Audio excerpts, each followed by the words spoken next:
ബാലകൃഷ്ണൻ, ഈ പിണറായി VS എന്നീ രണ്ട് ചേരികൾ വളരെ ശക്തമായ ഒരു കാലത്ത് VSന്റെ പക്ഷത്തായിരുന്നു കൊല്ലത്തെ പ്രബലരായിട്ടുള്ള CPM നേതാക്കളെല്ലാം. PK ഗുരുദാസൻ അടക്കം. PK ഗുരുദാസനും ഇപ്പോഴത്തെ ഈ ചർച്ചയുള്ള PR വസന്തനടക്കം VS പക്ഷത്തായിരുന്നു.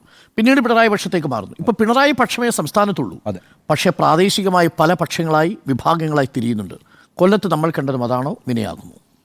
ഞാൻ ഇതിനെ വിഭാഗീയത എന്ന് വിശേഷിപ്പിക്കാൻ ആഗ്രഹിക്കുന്നില്ല. മറിച്ച് CPM ഒരു സംഘടന എന്ന നിലയ്ക്ക് CPMൽ സംഭവിച്ചുകൊണ്ടിരിക്കുന്ന ഒരു ജീർണതയായിട്ടാണ് ഞാനിതിനെ കാണുന്നത്. അതിൻ്റെ കാരണം ഇപ്പോൾ കമ്മ്യൂണിസ്റ്റ് പാർട്ടി എന്ന് പറഞ്ഞാൽ ഈ കമ്മ്യൂണിസ്റ്റ് പാർട്ടികൾ എപ്പോഴും പ്രത്യയശാസ്ത്രത്തിലൂന്നി പ്രവർത്തിക്കുന്ന പാർട്ടികളാണല്ലോ. സ്വാഭാവികമായിട്ടും പ്രത്യയശാസ്ത്രത്തിലൂന്നി പ്രവർത്തിക്കുന്ന പാർട്ടികളിൽ ആ പ്രത്യയശാസ്ത്രത്തിൻ്റെ പ്രയോഗവുമായി ബന്ധപ്പെട്ട് അഭിപ്രായ ഭിന്നതകളുണ്ടാകും. ആ അഭിപ്രായ ഭിന്നതകൾ കമ്മ്യൂണിസ്റ്റ് പാർട്ടികളുടെ തുടക്കം മുതൽ തന്നെ ഉണ്ടായിട്ടുണ്ട്. ഇപ്പോൾ അവിഭക്ത കമ്മ്യൂണിസ്റ്റ് പാർട്ടി ആയിരുന്നത് പിന്നീട് 2 കമ്മ്യൂണിസ്റ്റ് പാർട്ടി ആകുന്നത് എങ്ങനെയാണ്? ആ പ്രത്യയശാസ്ത്രത്തിൻ്റെ പ്രയോഗം എങ്ങനെയായിരിക്കണം എന്നത് സംബന്ധിച്ചുള്ള തർക്കത്തിൻ്റെ അടിസ്ഥാനത്തിലാണ് കമ്മ്യൂണിസ്റ്റ് പാർട്ടി ആദ്യമായി പിളരുന്നത് തന്നെ, അല്ലേ? ഒരു വിഭാഗം സോവിയറ്റ് മാതൃകയാണ് ശരിയെന്ന് പറയുന്നു, മറ്റൊരു വിഭാഗം ചൈനീസ് മാതൃകയാണെന്ന് ശരിയെന്ന് പറയുന്നു. ആ അർത്ഥത്തിൽ നമുക്കറിയാമല്ലോ, BT രണദീവയുടെ കൽക്കട്ട തീസിസ് വരുന്നു. കൽക്കട്ട തീസിസ് എന്താ പറയുന്നത്? സായുധ വിപ്ലവത്തിലൂടെ അധികാരം പിടിക്കണം എന്നാണ് പറയുന്നത്. അപ്പോൾ ഈ രീതിയിൽ കമ്മ്യൂണിസ്റ്റ് പാർട്ടികൾക്കകത്ത് എപ്പോഴും അഭിപ്രായ വ്യത്യാസങ്ങളും അഭിപ്രായ ഭിന്നതകളും യോജിപ്പുകളും ഒക്കെ ഉണ്ടായിട്ടുണ്ട്. നമ്മളിപ്പോൾ ഏറ്റവും ഒടുവിൽ താങ്കൾ സൂചിപ്പിച്ചതുപോലെ കേരളത്തിൽ കണ്ട വിഭാഗീയത എന്ന് പറയുന്നത് പിണറായി പക്ഷവും VS പക്ഷവുമായി നടന്നിട്ടുള്ള ഒരു 10-15 വർഷക്കാലം നടന്നിട്ടുള്ള ഏറ്റുമുട്ടലാണ്. പക്ഷേ ആ വിഭാഗീയതയുടെ സ്വഭാവം എന്താണ്? അതും ഈ പറയുന്ന രാഷ്ട്രീയ നിലപാടുകൾ സ്വീകരിക്കുന്നതുമായി ബന്ധപ്പെട്ട തർക്കങ്ങളിൽ തന്നെയാണ് എപ്പോഴും ആ വിഭാഗീയത നിന്നിട്ടുള്ളത്. പിൽക്കാലത്ത് അത് വ്യക്തികേന്ദ്രീകൃതമായി മാറിയിട്ടുണ്ട് എങ്കിൽ പോലും ഇതിൻ്റെയൊക്കെ തുടക്കം എങ്ങനെയാണ്? ഇപ്പോൾ ഒരു ഉദാഹരണം ഞാൻ പറയാം. VS അച്യുതാനന്ദൻ 2006 മുഖ്യമന്ത്രി ആയിരിക്കുമ്പോഴാണ് ADB വായ്പ എടുക്കാൻ സംസ്ഥാന സർക്കാർ തീരുമാനിക്കുന്നത്, അല്ലേ? അത് പാർട്ടിയുടെ തീരുമാനമാണ് ADB വായ്പ എടുക്കണമെന്ന്. അതിന് മുഖ്യമന്ത്രിയായിട്ടുള്ള VS അച്യുതാനന്ദനെതിരായിരുന്നു. ADB വായ്പ എടുക്കരുതെന്നാണ് അദ്ദേഹം ക്യാബിനറ്റിൽ ആവശ്യപ്പെട്ടത്. അദ്ദേഹത്തിൻ്റെ മന്ത്രിയായിട്ടുള്ള പാലളി മുഹമ്മദ് കുട്ടിയാണ് പോയിട്ട് അന്ന് ADB ആയിട്ട് കരാർ ഒപ്പുവെക്കുന്നത്. ഈ നിലയ്ക്ക് നിലപാടുകൾ എടുത്തുകൊണ്ടാണ് ഈ പറയുന്ന വിഭാഗീയത എന്ന് പറഞ്ഞ പ്രശ്നം പാർട്ടിക്കുള്ളിൽ രൂക്ഷമായത്. ഇപ്പം LDFിലേക്ക് ലീഗിനെ കൊണ്ടുവരണം എന്നൊരു നിലപാട് പിണറായി പക്ഷത്തിനുണ്ടായിരുന്നു. അതിനെ ശക്തമായി എതിർത്തിട്ടുള്ള ആളാണ് VS അച്യുതാനന്ദൻ. നമുക്കറിയാമല്ലോ, INL രൂപീകരിച്ചിട്ട് 27 വർഷമായിട്ടും ആ പാർട്ടി പുറത്തു നിൽക്കുകയായിരുന്നില്ലേ? VS അച്യുതാനന്ദൻ നിശബ്ദനായതിനു ശേഷമല്ലേ INL LDFിലേക്ക് വരുന്നത്? അപ്പോൾ ഈ രീതിയിലൊക്കെ പലതരത്തിലുള്ള തർക്കങ്ങൾ ആ പാർട്ടിക്കകത്ത് നിന്നിട്ടുണ്ട്. വർഗ്ഗസമരമല്ല ഇനി ആവശ്യം, വർഗ്ഗ സഹകരണമാണ് എന്നൊരു നിലപാട് പാർട്ടിക്കകത്തുണ്ടായി. ആ വർഗ്ഗ സഹകരണത്തിലൂടെ നമുക്ക് നേടിയെടുക്കേണ്ടതെല്ലാം നേടിയെടുക്കാം എന്നുള്ള ആശയം പാർട്ടിക്കകത്ത് ശക്തമായി. അതിനെ വർഗ്ഗസമരം എന്ന സിദ്ധാന്തം കൊണ്ട് എതിർത്ത മറ്റൊരു പക്ഷമുണ്ടായി. ഈ രീതിയിലൊക്കെ ഈ പറയുന്ന പിണറായി വേഴ്സസ് VS അച്യുതാനന്ദൻ എന്ന് പറയുന്ന നമ്മൾ 2 വ്യക്തികളിലേക്ക് ചുരുക്കണ്ട. അത് ശരിക്കും പറഞ്ഞാൽ യഥാർത്ഥത്തിൽ പ്രത്യയശാസ്ത്രപരമായിട്ടുള്ള ഒരു സംഘർഷം കൂടിയായിരുന്നു, ആശയപരമായിട്ടുള്ള ഒരു സംഘർഷം കൂടിയായിരുന്നു. എന്നാൽ ഇപ്പോൾ സംഭവിച്ചുകൊണ്ടിരിക്കുന്നത് എന്താണ്? യഥാർത്ഥത്തിൽ ഇപ്പോൾ ഈ വർഗ്ഗസമരം വേണ്ട, വർഗ്ഗസഹകരണം മതി എന്നുള്ള ആശയത്തിലേക്ക് പാർട്ടി എത്തിയിട്ടുണ്ടോ എന്നൊരു സംശയമാണ് ഈ പറയുന്ന സംഭവവികാസങ്ങൾ കാണിക്കുന്നത്. എന്തൊക്കെയാണ് നമ്മൾ ഉയർന്നു നിൽക്കുന്ന മുദ്രാവാക്യങ്ങൾ? ഈ ഏരിയ സമ്മേളനങ്ങളുമായി ബന്ധപ്പെട്ട് വിമതരുന്നയിക്കുന്ന പ്രശ്നങ്ങൾ എന്തൊക്കെയാണ്? ലൈംഗികാരോപണം, മണൽ മാഫിയയ്ക്ക് കൊടപിടിച്ചു കൊടുക്കൽ, അല്ലേ? ക്വാറി മുതലാളിമാരുമായിട്ട് കൈകോർത്ത് പിടിക്കൽ, അല്ലേ? തിരഞ്ഞെടുപ്പ് ഫണ്ട് വെട്ടിക്കൽ, നിയമന തട്ടിപ്പ്. നമുക്കറിയാമല്ലോ, KS അച്യുതാനന്ദൻ എന്ന് പറഞ്ഞ കവി, സാഹിത്യ അക്കാദമിയുടെ പ്രസിഡന്റായിരുന്ന KS അച്യുതാനന്ദൻ ഒരു അഭിമുഖത്തിൽ പറയുകയും പിന്നീട് പിൻവലിക്കുകയും ചെയ്ത കാര്യം എന്തായിരുന്നു? തുടർഭരണം ഈ പാർട്ടിയിൽ പ്രതിസന്ധി ഉണ്ടാക്കുന്നുണ്ടോ, ഈ പാർട്ടിയിൽ കുഴപ്പങ്ങൾ ഉണ്ടാക്കുന്നുണ്ടോ എന്നൊരു ചോദ്യം അദ്ദേഹം ചോദിച്ചിരുന്നു. പ്രശ്നം എന്താണ്? ഈ പാർട്ടിയിലെ പ്രവർത്തകർ, അത് ബ്രാഞ്ച് സെക്രട്ടറി മുതൽ ഇങ്ങോട്ടേക്ക് എല്ലാ തരത്തിലുള്ള പദവികളിലും ഇരിക്കുന്ന ആളുകൾ സമൂഹത്തിലെ പിന്തിരിപ്പൻ ശക്തികളുമായി കൂട്ടിയേരുന്നു എന്നുള്ളതാണ്. അതാണ് ഞാൻ ഈ നേരത്തെ പറഞ്ഞ. ഇതിപ്പോൾ നമ്മൾ ഉന്നയിച്ചിട്ടുള്ള മുദ്രാവാക്യങ്ങളല്ല കേട്ടോ. നമ്മൾ ഈ കുലശേഖരപുരത്ത് ഉയർന്നു കേട്ട മുദ്രാവാക്യങ്ങളാണ് ഈ പറയുന്ന നിയമന തട്ടിപ്പും തെരഞ്ഞെടുപ്പ് ഫണ്ട് തട്ടിപ്പും ലൈംഗിക ചൂഷണവും അടക്കമുള്ള മുദ്രാവാക്യങ്ങൾ. അതുപോലെ തന്നെ മണൽ മാഫിയുമായിട്ട് ബന്ധമുള്ള പാർട്ടി നേതാക്കളുണ്ടാകുന്നു. ആലപ്പുഴ ജില്ലയിലെ പാർട്ടിയിലുണ്ടായ പരാതി എന്തായിരുന്നു?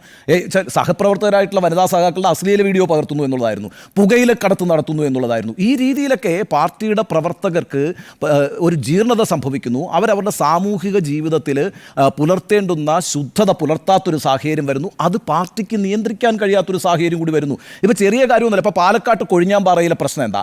പാലക്കാട്ട് കൊഴിഞ്ഞാമ്പാറയിൽ അവിടുത്തെ പഞ്ചായത്ത് പ്രസിഡന്റ് M സതീഷിൻ്റെ നേതൃത്വത്തിലാണ് വിമത ശബ്ദം ഉയർന്നിരിക്കുന്നത്. എന്തെങ്കിലും ഒരു ആശയ പ്രശ്നമാണോ അവിടെ ഉയർന്നിരിക്കുന്നത്? അല്ല. ഒറ്റ കാര്യമുള്ളൂ, EN സുരേഷ് ബാബുവിൻ്റെ ധാർഷ്ട്യം, പാർട്ടി ജില്ലാ സെക്രട്ടറി ധാർഷ്ട്യം. എന്താണ് ആ ധാർഷ്ട്യത്തിൻ്റെ കാരണം എന്ന് പറയുന്നത്? ഒരു വർഷം മുമ്പ് പാലക്കാട് കോൺഗ്രസിൽ നിന്ന് പുറത്തേക്ക് വന്ന് CPMൽ ചേർന്ന പ്രദീപ് എന്ന് പറഞ്ഞ ആളെ അവിടുത്തെ local secretary Arun Prasad local secretary ആക്കി എന്നുള്ളതാണ്.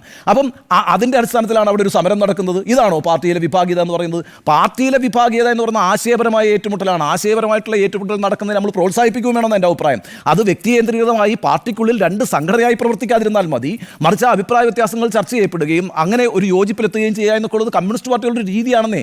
അങ്ങനെയാണ് കമ്മ്യൂണിസ്റ്റ് പാർട്ടികൾ പ്രവർത്തിക്കേണ്ടത്. പക്ഷേ ഇവിടെ ദൗർഭാഗ്യകരം എന്ന് പറയട്ടെ, ഓരോ ഏരിയ കമ്മിറ്റികളിൽ നിന്നും ലോക്കൽ കമ്മിറ്റികളിൽ നിന്നും സമ്മേളനങ്ങളിൽ നിന്നും ഉയർന്നു വരുന്ന പ്രശ്നങ്ങളെന്ന് പറയുന്നത് വലിയ ലൈംഗികാരോ ആരോപണങ്ങൾ, വലിയ അഴിമതി ആരോപണങ്ങൾ, വലിയ തട്ടിപ്പ് ആരോപണങ്ങൾ, അത്തരത്തിലുള്ള ആരോപണങ്ങൾ നേരിടുന്നവരെ മുകളിലേക്ക് കൊണ്ടുവരാൻ നടത്തുന്ന ശ്രമങ്ങൾ, ആ ശ്രമങ്ങൾക്കെതിരായിട്ടുള്ള വിയോജിപ്പുകൾ, അതിൻ്റെ അടിസ്ഥാനത്തിൽ നമ്മൾ ഇതുവരെ കണ്ടിട്ടുണ്ടോ? കെ രാജഗോപാലും കെ സോമപ്രസാദും എങ്ങനെയാണ് കാറിൽ യാത്ര ചെയ്തത്? കൂക്കി വിളിക്കുന്നു. 2 സംസ്ഥാന കമ്മിറ്റി അംഗങ്ങളെയാണ്, പാർട്ടി പ്രവർത്തകനാണ് കൂക്കി വിളിക്കുന്നത്. ഇതൊന്നും CPM നമ്മൾ കണ്ടിട്ടുള്ള ഏറ്റവും വലിയ വിഭാഗീയത നടന്ന കാലത്ത് പോലും പാർട്ടി സമ്മേളനം നടക്കുന്ന സ്ഥലത്ത് വന്നിട്ട് പുറത്തുനിന്ന് ഗേറ്റ് പൂട്ടുകയാണ് ഇവർ പുറത്തു വരാതിരിക്കാൻ വേണ്ടിയിട്ട്. ഈ രീതിയിലൊക്കെയുള്ള പ്രതിഷേധങ്ങൾ വളരുന്നത് ഒരിക്കലും ആശയപരമായിട്ടുള്ള വിയോജിപ്പേ അല്ല ഇപ്പോൾ CPM നടന്നുകൊണ്ടിരിക്കുന്നത്. മറിച്ച് ആ സംഘടനയ്ക്കുള്ളിൽ ഒരു വലിയ ജീർണത വന്ന് പിടിപെട്ടിട്ടുണ്ട്.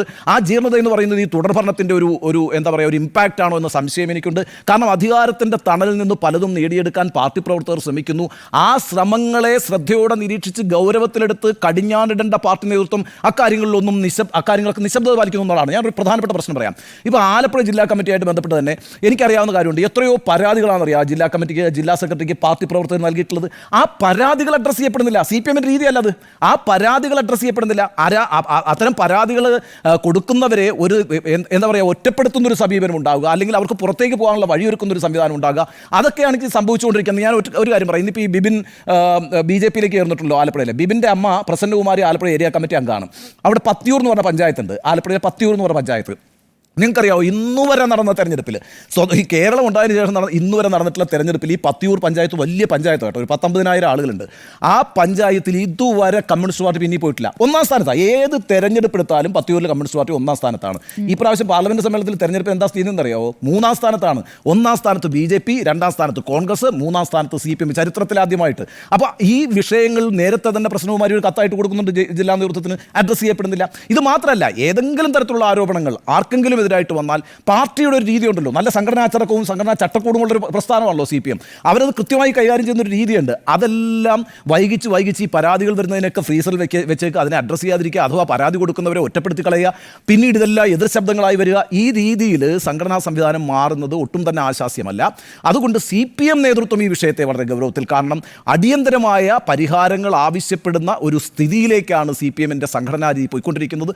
സ്വാഭാവികമാണെന്നേ, സമ്മേളന കാലത്ത് ഇത്തരത്തിലുള്ള പൊട്ടിത്തെറികൾ ഉണ്ടാവും. പക്ഷേ ഇത്തരത്തിലുള്ള പൊട്ടിത്തെറികൾ ഉണ്ടാകാനുള്ള സാഹചര്യം രൂപപ്പെട്ടു വരുന്നതിനെ മുൻകൂട്ടി മനസ്സിലാക്കുകയും അതിനുവേണ്ട തടയിടൽ നടത്തുകയൊക്കെ ചെയ്യേണ്ട സംസ്ഥാന നേതൃത്വം ഈ കാര്യങ്ങളെ ഗൗരവമായി കണ്ടിട്ടില്ല എന്നൊരു അഭിപ്രായം എനിക്കുണ്ട്. ജില്ലാ നേതൃത്വങ്ങൾക്കും അതിനകത്ത് വീഴ്ച വന്നിട്ടുണ്ട്. അതുകൊണ്ട് പാർട്ടിയെ ഒരു ജീർണത ബാധിച്ചു തുടങ്ങിയിരിക്കുന്നു. ആ ജീർണത വളരാൻ വിട്ടാൽ സ്വാഭാവികമായും കോൺഗ്രസ് മറ്റൊരു പാർട്ടിയെ, ഏതെങ്കിലും വെച്ചാൽ കമ്മ്യൂണിസ്റ്റ് പാർട്ടിയെ എന്താണോ കോൺഗ്രസിൽ നിന്നും BJPയിൽ നിന്നും അല്ലെങ്കിൽ മറ്റു പാർട്ടികളിൽ നിന്നുമൊക്കെ വ്യത്യസ്തമാക്കി നിർത്തുന്നത്, ആ വ്യത്യസ്തമാക്കി നിർത്തുന്ന ആ പ്രതിച്ഛായ ഉണ്ടല്ലോ, അതെല്ലാം നഷ്ടപ്പെടുകയും ഒരു ബൂർഷ്വാ പാർട്ടിയായി അധപതിക്കാനുള്ള എല്ലാ സാധ്യതയുമുണ്ട്. അതുകൊണ്ട് അത്തരത്തിലൊരു കരുതൽ CPM നേതൃത്വത്തിന് ഈ വിഷയത്തിൽ വേണമെന്നാണ് എൻ്റെ നിലപാട്.